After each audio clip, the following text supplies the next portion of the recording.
ओम शांति। आज 31/5/2026 अव्यक्त महावाक्य प्रातः मुरली अव्यक्त बापदादा पुनरावृत्ति 15/3/2010 15/3/2010 तारीख मुरलीर टाइटल है परमात्मा स्नेहर पात्र आत्मा माने दुखी आत्मा मानंको सुखर अंजलि दियो, व्यर्थ को समाप्त करी समर्थ हुओ एवं समय को पाखे आण। आज बापदादा निजर चारिआडर परमात्मा स्नेही पिलामानंकु देखुछंती।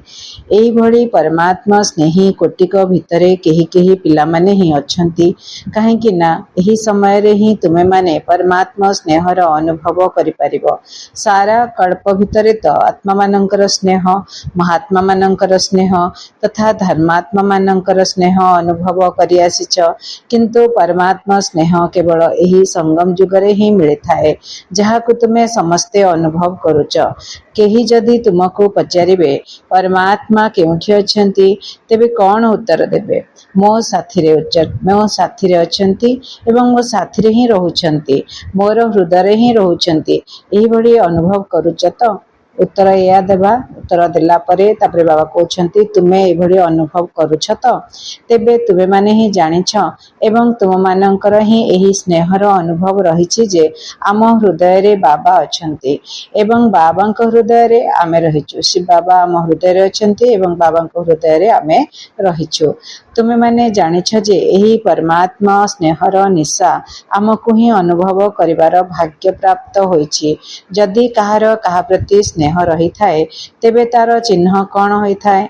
तार चिन्ह हेला ता उपरे समर्पित होई जिबा बा स्वाहा हे जिबा। जदि कहार कहा प्रति स्नेह रही थाए ताले से कौन करिवे? से व्यक्ति उपरे से समर्पित होई जिबे, नहले स्वाहा हे जिबे।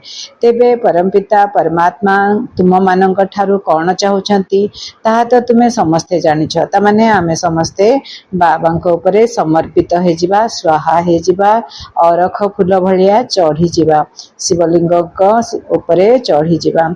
बाबांकर प्रत्येक संतान प्रति एही इच्छा रहिछि जे मोर प्रत्येक संतान बाप समान हुअन्तु। जेपरि बाबा अटंती सेहीपरि पिलामानंकर स्थिति मध्य श्रेष्ठ हेउ। तेबे सेही श्रेष्ठ स्थिति कौन अटे? संपूर्ण पवित्रतार स्थिति। एभली पवित्रता जहाँकि स्वप्न मध्य पवित्रता आसी पारिबो नाही। एभली पवित्रता जहाँकि स्वप्न मध्य पवित्रता आसी पारिबो नाही। कौन एही भली संपूर्ण पवित्र स्थिति तैयारी करिछ तो? जेउ संपूर्ण पवित्रता भितरे अपवित्रतार चिन्ह वर्ण नथिबो। वर्तमान समय रे अंतिम समय पाखे आसुथिबा कारणरू बापदादा एबे एही संकेत देउछंती जे समयर पाखापाखी हेबा अनुसारे व्यर्थ संकल्प आसीबा मध्य अपवित्रतार चिन्ह अटे। जेहेतु समय पाखाई आसिलाणी तेणु करी आमको अपवित्र संकल्प ही व्यर्थ संकल्प भी अपवित्रता भली मने कर। सारा दिन भितरे एकथा मध्य चेक कर जे कोनोसी भी व्यर्थ संकल्प अभिमान हेउ बा अपमान हेउ निज आड़को आकर्षित करुनाही तो? काहेकि ना चालू चालू जदि बाबा देइथिबा विशेषता गुड़िक निजर विशेषता मने करी अभिमान रे आसी जाउछ, तेबे एहा मध्य व्यर्थ संकल्प हेला। एवं मोर पणियार अशुभ संकल्प कौन सेटा? मु किछि कम नुहे, मु भी सब किछि जानिछि, मोर एही संकल्प ही यथार्थ अटे, श्रेष्ठ अटे। एही भली मोर पणियार अभिमानर संकल्प मध्य सूक्ष्म अपवित्रतार अंश अटे। तेणु निजे निजको चेक कर, जेकोनसी प्रकारर अपवित्रतार बा व्यर्थ संकल्पर कोनोसी अंश रही जाई नाही तो? काहेकि ना एबे पवित्र दुनियार स्थापनार समय को पाखको आनिबा वाला तुमे परमात्मांकर पिलामाने ही निमित्त अट। तेबे जेउ माने निमित्त आत्मा माने अटंती सेमानंकर संकल्पर वाइब्रेशन अर्थात विचारर प्रकंपन चारिआडे विच्छुरित होई थाए। तेणु चेक कर कोनोसी प्रकारर व्यर्थ संकल्प मध्य निज आड़को आकर्षित करुनाही तो? काहेकि ना एबे पवित्र दुनिया पवित्र राज्य पाखे पाखे आसुछि। दुख एवं अशांति चारिआडे भिन्न भिन्न स्वरूप बढ़ी चलिछि। ସେଥିପାଇଁ ପବିତ୍ରତାର ଭାଇବ୍ରେସନର ଆବଶ୍ୟକତା ରହିଛି। ପବିତ୍ରତାର ପ୍ରକମ୍ପନର ଆବଶ୍ୟକତା ରହିଛି। ଦୁଃଖ ଏବଂ ଅଶାନ୍ତି ଚାରିଆଡ଼େ ଭିନ୍ନ ଭିନ୍ନ ସ୍ୱରୂପରେ ବଢ଼ି ଚାଲିଛି। ସେଥିପାଇଁ ପବିତ୍ରତାର ଭାଇବ୍ରେସନର ଆବଶ୍ୟକତା ରହିଛି। ତେବେ ଦୁଃଖ ଅଶାନ୍ତିର କାରଣ ହେଲା ଅପବିତ୍ରତା। ତେଣୁ ଏବେ ଅପବିତ୍ର ଆତ୍ମାମାନଙ୍କର ଏବଂ ଭକ୍ତ ଆତ୍ମାମାନଙ୍କର ଡବଲ ସେବା କରିବା ଦରକାର। ବାଣୀରେ ସେବା ତ ବାପଦାଦା ଦେଖୁଛନ୍ତି ଚାରିଆଡ଼େ ଧୁମଧାମରେ ଚାଲିଛି। ନିଜ ପ୍ରତି ଦୋଷାରୋପକୁ ମଧ୍ୟ ସମାପ୍ତ କରିଚାଲିଛ। କିନ୍ତୁ ଏବେ ଆତ୍ମାମାନଙ୍କୁ ଅତିରିକ୍ତ ସକାଶ ଦରକାର। ନିଜ ଉପରେ ଦୋଷାରୋପ ମାନେ ଆମେ ଯେଉଁ ବାବାଙ୍କର ସନ୍ଦେଶ ଦେବା କଥା ଆମେ ଦେଉଛେ, ଆଉ ସେମାନେ ଆମକୁ ଦୋଷ ଦେଇପାରିବେନି ଯେ ତୁମେ ବାବାଙ୍କର ସନ୍ଦେଶ ଆମକୁ କାହିଁକି ଦେଇନ ବୋଲିକି। ନିଜ ଉପରେ ବାବା କହୁଛନ୍ତି ନିଜ ପ୍ରତି ଦୋଷାରୋପକୁ ମଧ୍ୟ ସମାପ୍ତ କରିଚାଲିଛ। କିନ୍ତୁ ଏବେ ଆତ୍ମାମାନଙ୍କୁ ଅତିରିକ୍ତ ସକାଶ ଦରକାର, କାରଣ ତାଙ୍କର ଦୁଃଖ ଅଶାନ୍ତି ବହୁତ ବଢ଼ିଗଲାଣି। ତାହା ହେଲା ସଂକଳ୍ପର ସେବା ଦ୍ୱାରା ସକାଶ ଦେବା, ସାହସ ଦେବା ଏବଂ ଉମଙ୍ଗ ଉତ୍ସାହ ଦେବା। ତେଣୁ ବର୍ତ୍ତମାନ ସମୟରେ ଡବଲ ସେବାର ଆବଶ୍ୟକତା ରହିଛି। ମୁଖ ଦ୍ୱାରା ସେବା ଆଉ ମନ ଦ୍ୱାରା ସେବା। ସେଥିପାଇଁ ବାପଦାଦା କହୁଛନ୍ତି ଯେ ପ୍ରତ୍ୟେକ ସନ୍ତାନ ନିଜକୁ ପୂର୍ବଜ ମନେକର। ତୁମେମାନେ ହିଁ କଳ୍ପବୃକ୍ଷର ମୂଳଦୁଆ ହିସାବରେ ପୂର୍ବଜ ଏବଂ ପୂଜ୍ୟ ଆତ୍ମା ଅଟ। ବାପଦାଦା ତ ଦୁଃଖୀ ପିଲାମାନଙ୍କର ଡାକରା ସବୁବେଳେ ଶୁଣୁଛନ୍ତି, କିନ୍ତୁ ତୁମମାନଙ୍କ ପାଖରେ ସେମାନଙ୍କ ଡାକରାର ଶବ୍ଦ ପହଞ୍ଚିବା ଦରକାର। ତେଣୁ ଯେତେ ଯେତେ ତୁମେମାନେ ସମ୍ପୂର୍ଣ୍ଣ ପବିତ୍ର ଆତ୍ମା ହୋଇଯିବ, ଯଦିଓ ଏବେ ମଧ୍ୟ ହେଉଛ ଏବଂ ହୋଇଛ ମଧ୍ୟ, କିନ୍ତୁ ତା ସହିତ ଏବେ ସଂକଳ୍ପର ସେବାକୁ ଅଧିକ ବଢ଼ାଇବାକୁ ପଡ଼ିବ। ମନସା ସେବାକୁ ଅଧିକ ବଢ଼ାଇବାକୁ ପଡ଼ିବ। ସଂକଳ୍ପ ଦ୍ୱାରା ସେବା ଅଧିକ କରିବା। ଆଜି ବିଶ୍ୱରେ ସୁଖ ଶାନ୍ତି ଏବଂ ଅସନ୍ତୁଷ୍ଟତା ଆତ୍ମାମାନଙ୍କ ଭିତରେ କମି କମି ଯାଉଛି। ତେଣୁ ତୁମ ଭଳି ପରମାତ୍ମା ସ୍ନେହର ପାତ୍ର ଆତ୍ମାମାନଙ୍କୁ ଏବେ ସ୍ନେହର, ସନ୍ତୁଷ୍ଟତାର, ଖୁସିର ଅଞ୍ଜଳି ଦେବାର ଆବଶ୍ୟକତା ରହିଛି। ଦୁଃଖୀ ଆତ୍ମାମାନଙ୍କୁ ସୁଖର ଅଞ୍ଜଳି ଦେବାକୁ ହେବ। ଗୋଟିଏ ହେଲା ସଂକଳ୍ପର ସେବା ଦ୍ୱାରା ସକାଶ ଦିଅ ଏବଂ ଦ୍ୱିତୀୟରେ ନିଜର ଚେହେରା ଏବଂ ଚାଲିଚଳନ ଦ୍ୱାରା ବାବାଙ୍କୁ ପ୍ରତ୍ୟକ୍ଷ କର। ଏବେ ଯେଉଁ ସେବା କରୁଛ ବା କରିଛ, ସେଥିରେ ବାପଦାଦା ଖୁସି ଅଛନ୍ତି ଯେ ଚାରିଆଡ଼େ ସେବାର ଉମଙ୍ଗ ଉତ୍ସାହ ରହିଛି। କିନ୍ତୁ ଏବେ ଆଉ ଗୋଟିଏ ସେବା ବାକି ରହିଛି। ଏବେ ପର୍ଯ୍ୟନ୍ତ ଏହିଭଳି ସମାଚାର ତ ଶୁଣାଯାଉଛି ଯେ ବ୍ରହ୍ମାକୁମାରୀମାନେ ମନୁଷ୍ୟ ଆତ୍ମାକୁ ଭଲ କରିଦେଇଛନ୍ତି। ଲୋକମାନେ ଭିତରେ ଯେଉଁ ସବୁ ଅଶୁଦ୍ଧ ବ୍ୟବହାର ରହିଛି ସେଥିରୁ ସେମାନେ ମୁକ୍ତ କରିଦେଉଛନ୍ତି। ସରକାର ମଧ୍ୟ ଯେଉଁଭଳି ଚାହୁଁଛି ଯେ ଯୁବା ବର୍ଗକୁ ପରିବର୍ତ୍ତନ କରିବା ପାଇଁ, ସେହି ସେବା ମଧ୍ୟ ବହୁତ ଭଲ କରୁଛ। କିନ୍ତୁ ଏବେ ବାବା ଆସିଯାଇଛନ୍ତି, ପରମାତ୍ମା ଆସିଯାଇଛନ୍ତି, ଶିବବାବା ଆସିଯାଇଛନ୍ତି। ପରମାତ୍ମା ହିଁ ଏହି ଜ୍ଞାନ ଦେଉଛନ୍ତି। ମୋର ପିତା ମୋତେ ସମ୍ପତ୍ତି ଦେବା ପାଇଁ ଆସିଯାଇଛନ୍ତି, ସ୍ୱର୍ଗର ସମ୍ପତ୍ତି ଆଉ ବର୍ତ୍ତମାନର ସୁଖ ଶାନ୍ତି ଆଉ ପବିତ୍ରତାର ସମ୍ପତ୍ତି ଦେବା ପାଇଁ ଆସିଯାଇଛନ୍ତି।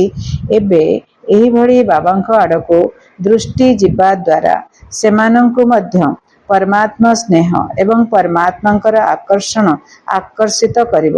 ଭଲ ଭଲ କହିବା ତ ହୋଇଗଲାଣି, କିନ୍ତୁ ପରମାତ୍ମା ପିତାଙ୍କର ପ୍ରତ୍ୟକ୍ଷତା ସମସ୍ତଙ୍କୁ ଆକର୍ଷିତ କରି ଭଲ କରିଦେବ। ତେଣୁ ଏବେ ସମସ୍ତେ ବାବାଙ୍କୁ ଜାଣି ଯାଆନ୍ତୁ ଯେ ଆମେ ଯାହାଙ୍କୁ ମନେ ପକାଉଛୁ ସେ ଏବେ ଜ୍ଞାନ ଦେଉଛନ୍ତି। ତାଙ୍କଠାରୁ ଏବେ ସମ୍ପତ୍ତି ମିଳୁଛି। ତେଣୁ ଏବେ ନିଜର ମାନସିକ ସେବାର, ମନସା ସେବାର ଶକ୍ତି ଦ୍ୱାରା ସେମାନଙ୍କୁ ବାବାଙ୍କର ସମୀପକୁ ଆଣ। ନିଜର ଚେହେରା ଏବଂ ଚାଲିଚଳନ ଦ୍ୱାରା, ନିଜର ନୟନ ଦ୍ୱାରା ବାବାଙ୍କୁ ପ୍ରତ୍ୟକ୍ଷ କର। ତେଣୁ ଏବେ ପରସ୍ପର ମିଶି ଏହିଭଳି ଯୋଜନା କର। ବାପଦାଦା ଦେଖୁଛନ୍ତି ଯେ ଯେଉଁ ସବୁ ସେବାର ବିଧିଗୁଡ଼ିକ ବାପଦାଦା ସମୟ ସମୟରେ ଦେଇଛନ୍ତି, ସେଗୁଡ଼ିକ ପିଲାମାନେ ବଡ଼ ବିଧିପୂର୍ବକ ଭାବରେ ତଥା ଉମଙ୍ଗ ଉତ୍ସାହର ସହିତ କରିଛନ୍ତି ଏବଂ ଏବେ ମଧ୍ୟ କରୁଛନ୍ତି। ଏଥିପାଇଁ ବାପଦାଦା ପିଲାମାନଙ୍କୁ ପଦ୍ମା ପଦମ ଗୁଣା ଅଭିନନ୍ଦନ ମଧ୍ୟ ଦେଉଛନ୍ତି। ଏବେ କେବଳ ଏଥିରେ ଏହି କଥା ଯୋଡ଼ିଦିଅ ଯେ ଭଗବାନ ଏବେ ସମ୍ପତ୍ତି ଦେଉଛନ୍ତି। ଯଦି ଏବେ ନ ନେବେ ତେବେ ଆଉ କେବେ ନେବ? ଅଭି ନେହିଁ ତ କଭି ନେହିଁ। ଯଦି ଏବେ ବାବାଙ୍କଠୁ ସମ୍ପତ୍ତି ନେଇପାରିବାନି, ତାହେଲେ ଆଉ ପୁଣି କେବେ ନେବା? तेणु बाबांकु दुनियार दुख अशांतिर वातावरण को देखि पिलामानंक उपरे दया आसुची एवं बाबांक सहित तुमे माने मध्य जानिछ जे एसबु तो अति आड़को निश्चित जीव दुनियार दुख अशांति देखिकी शिव बाबांकु बहुत पिलामानंक उपरे मनुष्य आत्मा मानंक उपरे दया आसुची। तेणु बाबा पुणी कहते आमको वार्निंग दौरान देख दुनिया रे जो लोक मानकर दुख अशांति से आहुरी मध्य बढ़िबो एसबु तो अति आड़को निश्चित जीव कारण अति न हेबा पर्यंत अंत समय आसी परिबो नाही।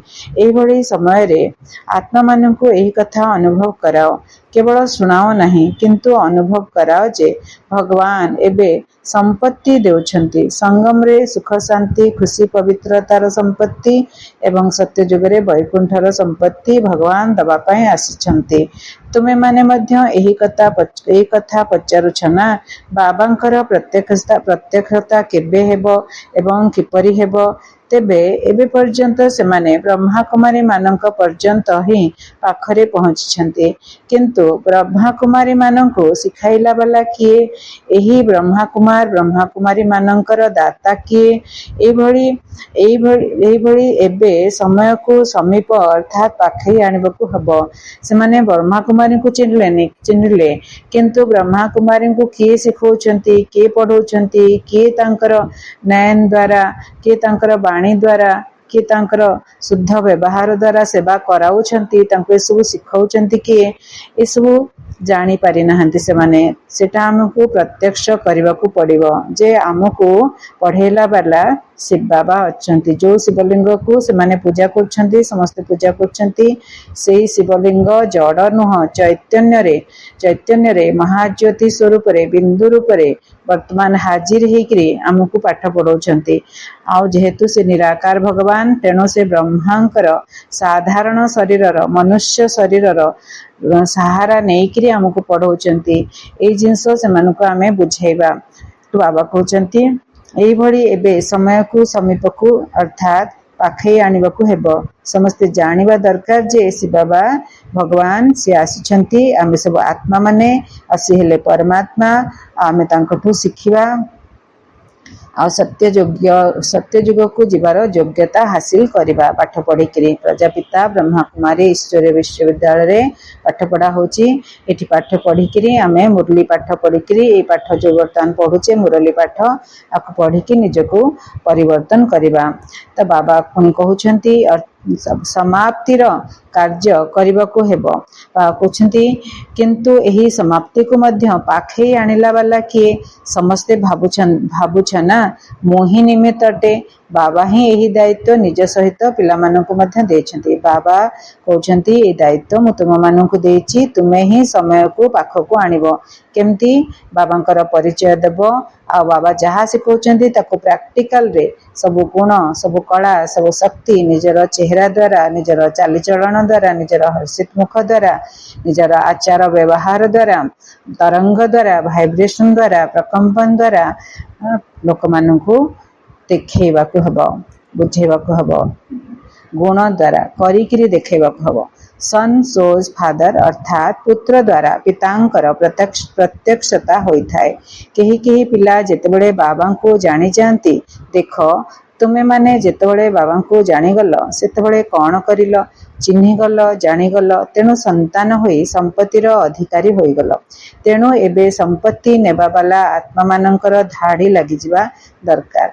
एबे अल्प जन आसुचंती अधिक जन आसीबे अधिक जन को कारण बेहद्र बाबा आसुचंती बेहद्र पिला मानकु बेहद्र संपत्ति देबाकू आसुचंती तेणु बाबांकर जो घर बनेची बाबा कहउछंती जो पाठशाला बनेची जो सेवा केंद्र बनेची जो पाठपढ़ा जो हेउची झंडा उडुची तो सेठी नेबा वाला आत्मा मानकर तेणु एबे संपत्ति नेबा वाला आत्मा मानकर धाड़ी लगी जिबा दरकार किंतु एही धाड़ी लागिबा अटकी रहिछि काहेकि ना केही पिला एबे मध्य निजर व्यर्थ संकल्पर लंबा धाड़ी को समाप्त करिबारे लागि रहिछंती जेतेबेले जाए आमर निजर व्यर्थ संकल्पर लंबा धाड़ी खत्म हेनी सेतेबेले जाए से माने मध्य एठी आम घर को बाबांक घर को लाइन लगेबेनी धाड़ी लगेबेनी आमर शुद्ध संकल्प हेले से माने धाड़ी लगेबे କାହିଁକି କ'ଣ କିପରି କୋଉଠୁ ଲମ୍ବା ଧାଡ଼ି ଗୁଡ଼ାକ କୋଉଠୁ ସୃଷ୍ଟି ହେଉଛି, କାହିଁକି କ'ଣ କିପରି।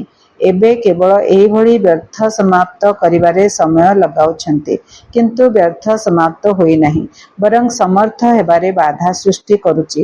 ପିଲାମାନଙ୍କ ମଧ୍ୟରେ ଯଦି ଅନ୍ୟମାନଙ୍କୁ ଦେଖିକିରି, ଦୁନିଆକୁ ଦେଖିକିରି କାହିଁକି କ'ଣ କିପରି କୋଶ୍ଚିନ୍ ମାନଙ୍କର ଧାଡ଼ି ଲାଗିଥିବ, କ୍ୟୁ ଲାଗିଥିବ, ତାହେଲେ ବ୍ୟର୍ଥରେ ସମୟ ଚାଲି ଯାଉଥିବ।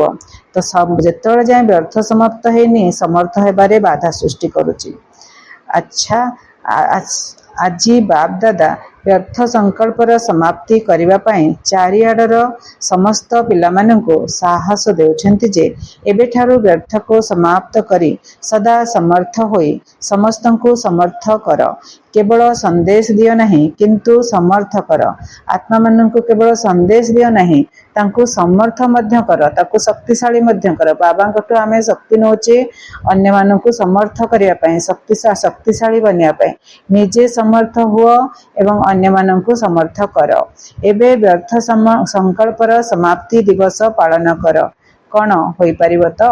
ତେବେ ଜାଣୁଛ ତ ବ୍ୟର୍ଥ ସଂକଳ୍ପ ନିଜର ମଧ୍ୟ କ୍ଷତି କରୁଛି, ସମୟକୁ ମଧ୍ୟ ନଷ୍ଟ କରିଦେଉଛି, ଚେହେରାରେ ସର୍ବଦା ଖୁସିବାସିଆ ତଥା ସୌଭାଗ୍ୟଶାଳୀ ହେବାର ଅନୁଭବକୁ କମ୍ କରାଇ ଦେଉଛି।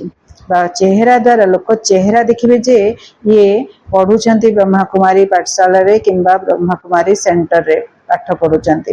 ଲୋକ ଚେହେରା ଦେଖିବେ, ତ ଚେହେରା ଦେଖିଲେ ଜାଣିପାରିବେ ଯେ ଭଗବାନ ପଢ଼ଉଛନ୍ତି। ଆମେ କହୁଛୁ ଭଗବାନ ପଢ଼ଉଛନ୍ତି, କିନ୍ତୁ ଆମ ଚେହେରାରୁ ଯଦି ତାହା ଦେଖାଯାଉନି, ଖୁସିବାସିଆ ଦେଖାଯାଉନି, ସୌଭାଗ୍ୟଶାଳୀ ଦେଖାଯାଉନି, ସେମାନେ ମଧ୍ୟ ଆଗକୁ ବଢ଼ି ପାରୁନାହାନ୍ତି। ସେଥିପାଇଁ ଏବେ ସମାପ୍ତିର ସମୟକୁ ସମୀପକୁ ଆଣିବାକୁ ପଡ଼ିବ। ନିଜେ ରେଡ଼ି ହେଇଗଲେ ସମାପ୍ତିର ସମୟ ପାଖକୁ ଆସିବ। କାହାକୁ?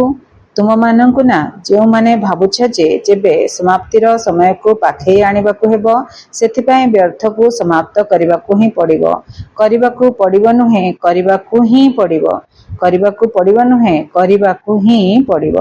ସ୍ୱପ୍ନରେ ମଧ୍ୟ ଆସିବ ନାହିଁ ବ୍ୟର୍ଥ ସଂକଳ୍ପର କଥା ଛାଡ଼ିଦିଅ, କିନ୍ତୁ ସ୍ୱପ୍ନରେ ମଧ୍ୟ ଆସିବ ନାହିଁ। ଯେଉଁ ପିଲାମାନେ ନିଜକୁ ଏହିଭଳି ସାହସୀ ମନେ କରୁଛନ୍ତି, ସେମାନେ ହାତ ଉଠାଅ।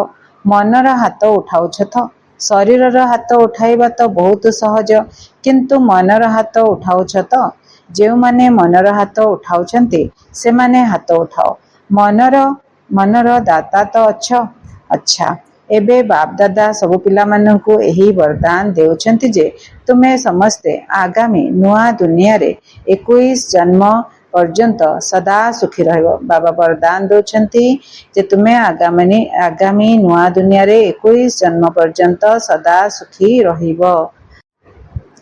କୌଣସି ମେହନତ କରିବ ନାହିଁ, ଦୁନିଆର ଜଞ୍ଜାଳ ଭିତରେ ମଧ୍ୟ ପଡ଼ିବ ନାହିଁ। ଯାହା ସବୁ ଜୀବନ ପାଇଁ ଦରକାର, ଶରୀର, ତନ୍, ମନ୍, ଧନ୍, ଶରୀର ମାନେ ତନ୍, ମନ୍, ଧନ୍ ସବୁ କିଛି ମିଳିଯିବ। ଶରୀର ସୁସ୍ଥ, ମନ ଖୁସି, ଧନ ମଧ୍ୟ ଅସରନ୍ତି, ଏସବୁ ତୁମ ପାଇଁ 21 ଜନ୍ମର ଗ୍ୟାରେଣ୍ଟି ରହିଛି। ଆଚ୍ଛା, ଆଜିକାଲିର ଦୁନିଆ ହିସାବରେ ତ ପରିସ୍ଥିତି ବହୁତ ବଦଳିବାରେ ଲାଗିଛି। ସରକାରଙ୍କର ନିୟମ କାନୁନ ମଧ୍ୟ ବହୁତ ବଦଳିବ, ମନୁଷ୍ୟମାନଙ୍କର ମନୋଭାବ ମଧ୍ୟ ବହୁତ ବଦଳିବ। ତେଣୁ ସମସ୍ତଙ୍କ ଜୀବନରେ ବ୍ୟର୍ଥ କଥା ଗୁଡ଼ିକ ତ ନିଶ୍ଚିତ ଆସିବ। ତେଣୁ ବ୍ୟର୍ଥକୁ ସମାପ୍ତ କରିବା ପାଇଁ ସମର୍ଥ ସଂକଳ୍ପ ଦରକାର। ୱେଷ୍ଟ ସମାପ୍ତ କରିବା ପାଇଁ ବେଷ୍ଟ ସଂକଳ୍ପ ଦରକାର। ତେଣୁ ପ୍ରତିଦିନର ମୁରଲୀରେ ଯେଉଁ ବରଦାନ ସ୍ଲୋଗାନ ଆସୁଛି, ତାକୁ ଶୁଣ। ଏହି ବରଦାନ ହିଁ ଶ୍ରେଷ୍ଠ ସଂକଳ୍ପ ଅଟେ। ଯେତେବେଳେ ବ୍ୟର୍ଥ ସଂକଳ୍ପ ଆସୁଛି, ସେତେବେଳେ ମନକୁ ଶ୍ରେଷ୍ଠ ସଂକଳ୍ପ ଦରକାର। କାହିଁକି ନା ମନ କେବେ ବି ଖାଲି ରହିପାରିବ ନାହିଁ, ମନକୁ କିଛି ନା କିଛି ସଂକଳ୍ପ ଦରକାର। ତେଣୁ ବ୍ୟର୍ଥ ରୂପକ ୱେଷ୍ଟ ସଂକଳ୍ପକୁ ବେଷ୍ଟ ଅର୍ଥାତ୍ ଶ୍ରେଷ୍ଠ କରିବା ପାଇଁ ତୁମମାନଙ୍କୁ ଏହି ବରଦାନ ଏବଂ ସ୍ଲୋଗାନ ଇତ୍ୟାଦିର ଶବ୍ଦଗୁଡ଼ିକ ମନକୁ ପରିବର୍ତ୍ତନ କରିବା ପାଇଁ ଆବଶ୍ୟକ।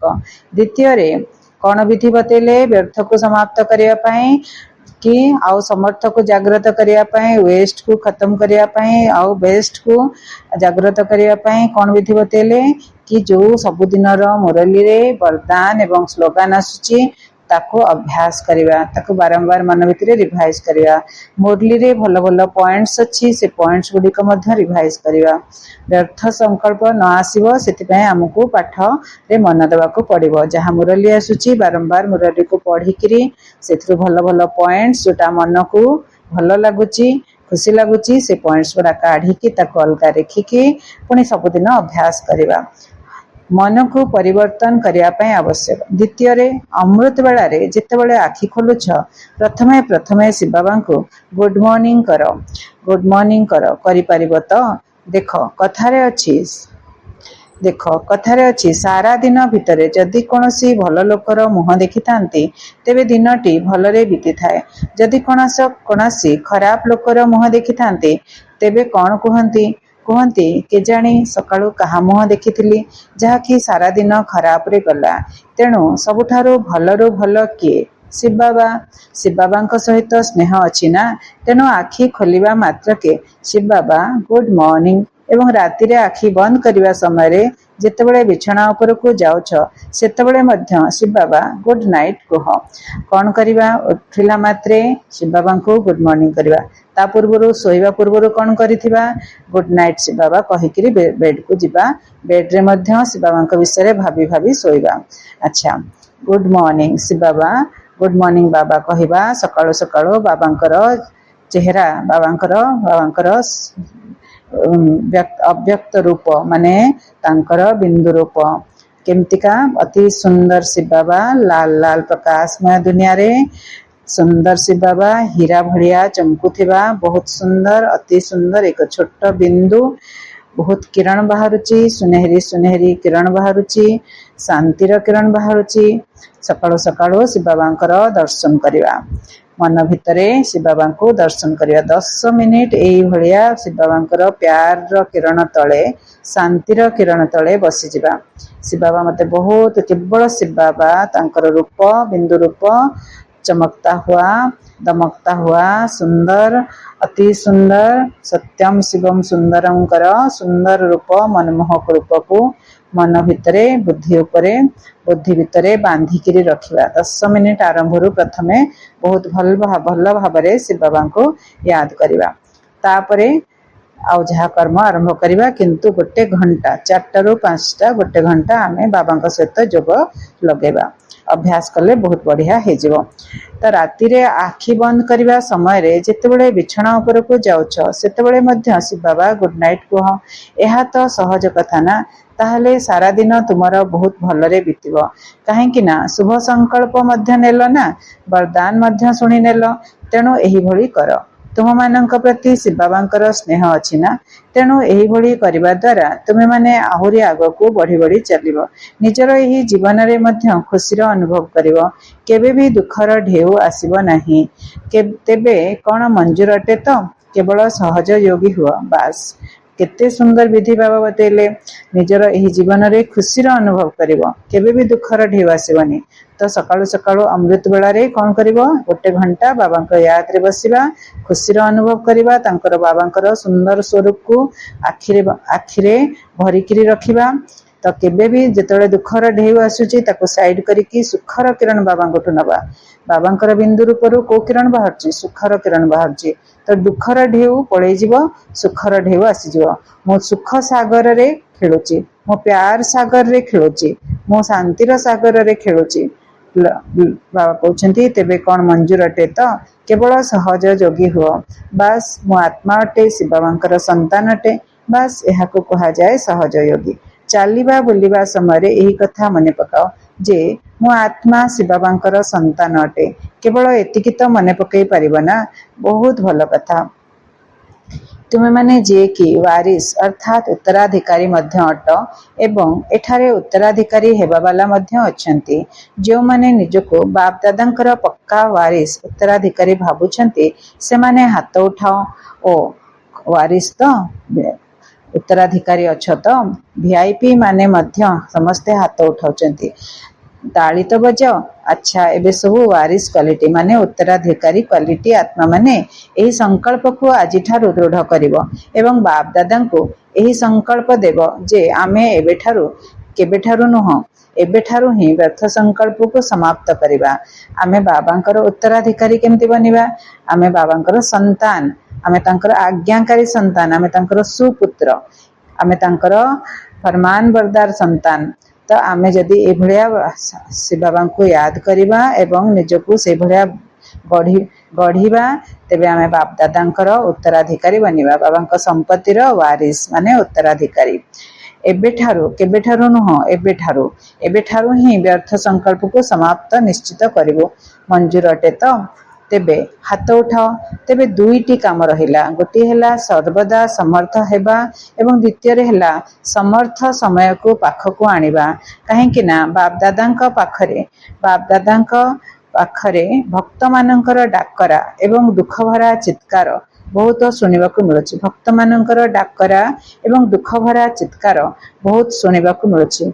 आमे भी देखुचे दुनिया रे केते दुख, जेकोसी व्यक्ति को मिसिबा निश्चय तार बहुत दुख रहउछि। से केते भगवान को डाकुछि हेले तार दुखर अंत नाही। तो बाबा कहउछन्ति किए जाने तुम माननको काहेकि शुभ नाही? बाबा कहउछन्ति मते सुना जाउछि। बाबा कहउछन्ति मते सुना जाउछि, तुम मानको काहेकि सुना जाउनी? भक्त मानकर डाकरा काहे सुना जाउनी? भक्त मानकर चित्कार तुमको काहेकि सुना जाउनी? बाप दादा जेतेबेले एई भली सुनुछन्ति सेतेबेले तुम मानको जो माने कि निजको उत्तराधिकारी माने करूछन्ति अर्थात संपत्ति नेलावाला अटंती, से माने अन्य मानको संपत्ति किपरि प्राप्त कराइबो तांको उपरे दया आसवा दरकार। भक्त आत्मा माने एवं दुखी आत्मा माने जो चित्कार करूछन्ते, आमे माने जदि सुनन्ते तांकर चित्कार को, दुख भरा चित्कार को जदि आमे सुनन्ते ताहले आमे सेही आत्मा मानकु मध्य बाबांकर ज्ञान देइकरी, शांतिर दान देइकरी, खुशीर दान देइकरी आमे तांकु मध्य तांको उपरे दया करिकरी मध्य तो बाबा कहउछन्ति तांकु मध्य संपत्तिर अधिकारी बनै देबा। बाबांकर अधिकारी आत्मा, बाबांकर संपत्तिर अधिकारी आत्मा बनै देबा। तो बाबा कहउछन्ति नेलावाला अटंती, तुमे माने जो संपत्तिर नेलावाला अटंती से माने अन्य मानकु संपत्ति किपरि प्राप्त कराइबो तांको उपरे दया आसीबा दरकार। जो माने चित्कार करूछन्ति तांको उपरे दया आसीबा दरकार। किंतु दया काहेकि लागु नाही? वैराग्य, बेहद्र वैराग्य एवं दया लागिबा दरकार।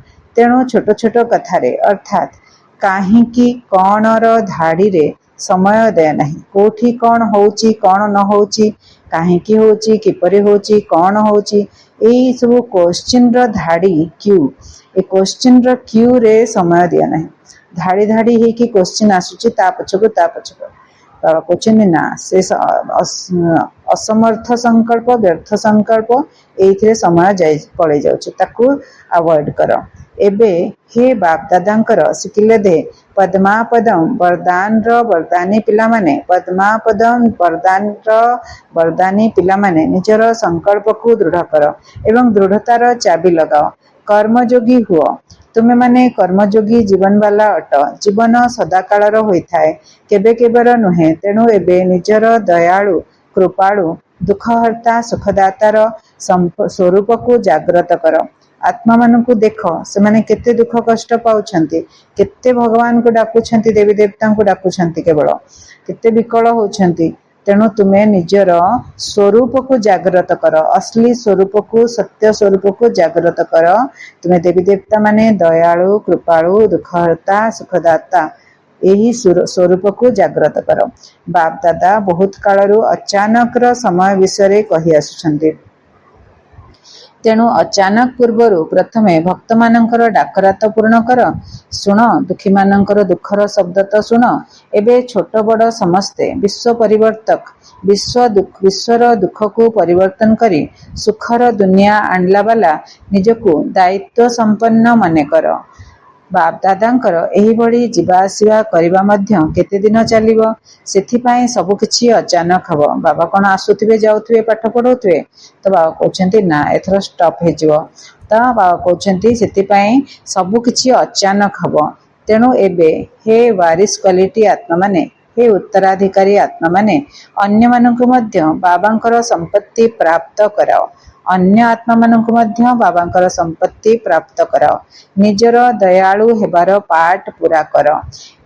एमिति भाव नाही जे କେବେ ହବ, ଅଚାନକ ହିଁ ହେବ। ସେଥିପାଇଁ ବ୍ୟର୍ଥକୁ ସମାପ୍ତ କରିବାକୁ ହିଁ ପଡ଼ିବ। ହୋଇଯିବ ନାହିଁ, କରିବାକୁ ହିଁ ପଡ଼ିବ। ବାପଦାଦା ସମସ୍ତଙ୍କର କର୍ମର ଗତିକୁ ଚେକ୍ କରି ଫଳାଫଳ ଦେଖୁଥିଲେ। ପୁରୁଷାର୍ଥର ଗତିକୁ ମଧ୍ୟ ଚେକ୍ କରୁଥିଲେ। କେତେ ସବୁ ସମ୍ପତ୍ତି ଜମା କରିଛନ୍ତି ତାର ଖାତାକୁ ମଧ୍ୟ ଚେକ୍ କରୁଥିଲେ। ତେବେ ଫଳାଫଳ ରୂପରେ କ'ଣ ଦେଖିଥିବେ? ଜମା କରିବାର ପୁରୁଷାର୍ଥ ବହୁତ ଭଲ କରୁଛନ୍ତି, କିନ୍ତୁ ଯାହା ଜମା କରୁଛ ସେଥିରେ ପ୍ରାପ୍ତିର ପରିମାଣ ଭିନ୍ନ ଭିନ୍ନ ଅଟେ।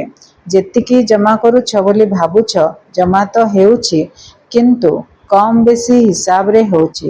ଅଳ୍ପ ଜମା ହେଉଛି, ସଦାକାଳ ପାଇଁ ଜମା ହେଉନାହିଁ। ଆମକୁ ବାବାଙ୍କଠୁ ବହୁତ ଶକ୍ତି ନେବାର ଅଛି। ସେ ଶକ୍ତିକୁ ଆମକୁ ଜମା କରିବାର ଅଛି।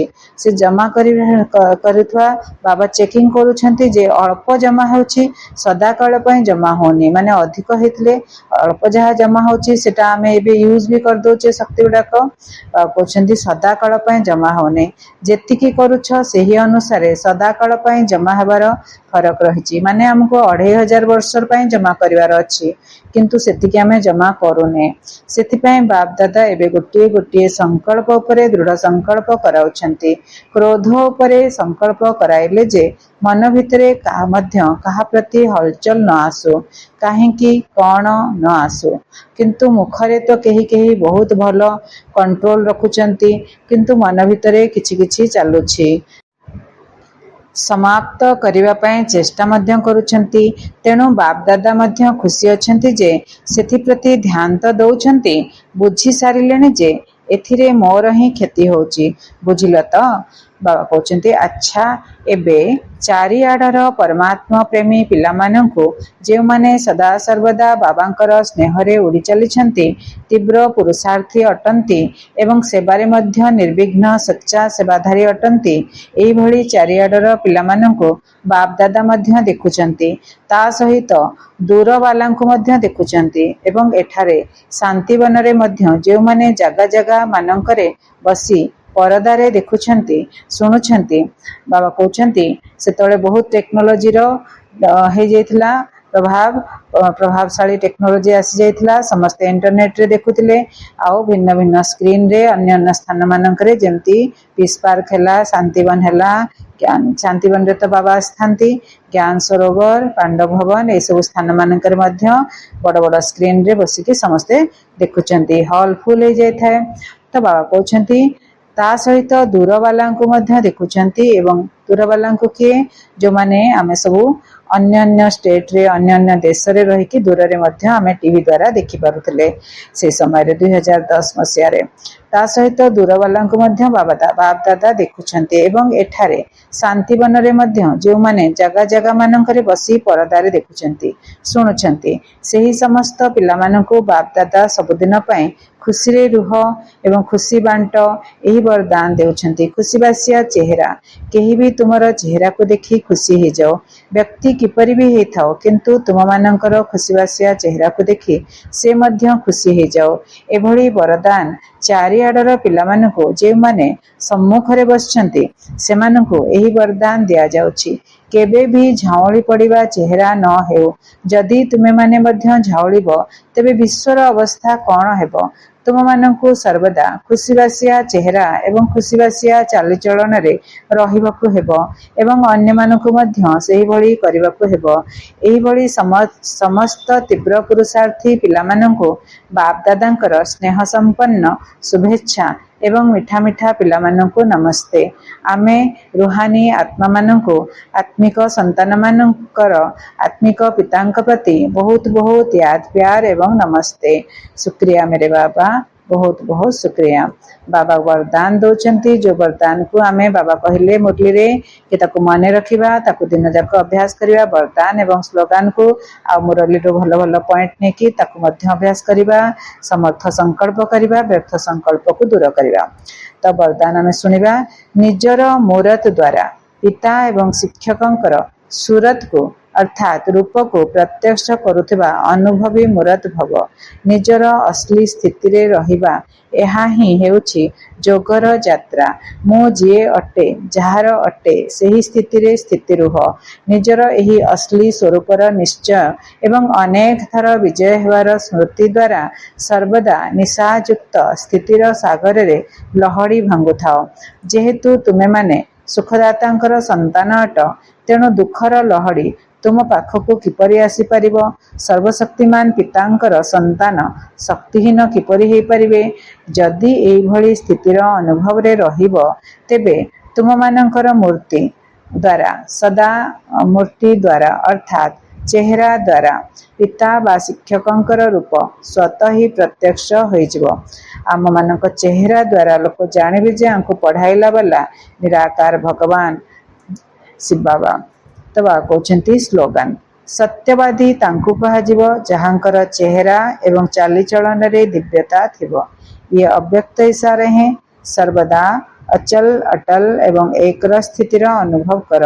ଯେତେବେଳେ ତୁମେ ପିଲାମାନେ ନିଜର ଏହି ପ୍ରକୃତି ସିଂହାସନ ଉପରେ ଅକାଳ ମୂରତ ସ୍ଥିତିରେ ସ୍ଥିତ ହୋଇଯିବ, ସେତେବେଳେ ଏକରସ ସ୍ଥିତିର ସିଂହାସନ ଉପରେ ଏବଂ ବାପଦାଦାଙ୍କର ଦିଲରୂପୀ ସିଂହାସନ ଉପରେ ବିରାଜମାନ ହୋଇପାରିବ। ଯେତେବେଳେ ଏହି ଦୈବୀ ସଂଗଠନର ମୂରତରେ ଏକରସ ସ୍ଥିତି ପ୍ରତ୍ୟକ୍ଷ ରୂପରେ ସାକ୍ଷାତକାର ହେବ, ସେତେବେଳେ ହିଁ ବାପଦାଦାଙ୍କର ପ୍ରତ୍ୟକ୍ଷତାର ସମୟ ପାଖେଇ ଆସିବ। ଏଥିପାଇଁ ସମସ୍ତଙ୍କୁ ବାପଦାଦାଙ୍କର ସଂସ୍କାର ସହିତ ନିଜର ସଂସ୍କାରକୁ ସମାନ କରିବାକୁ ହେବ। ଓମ୍ ଶାନ୍ତି।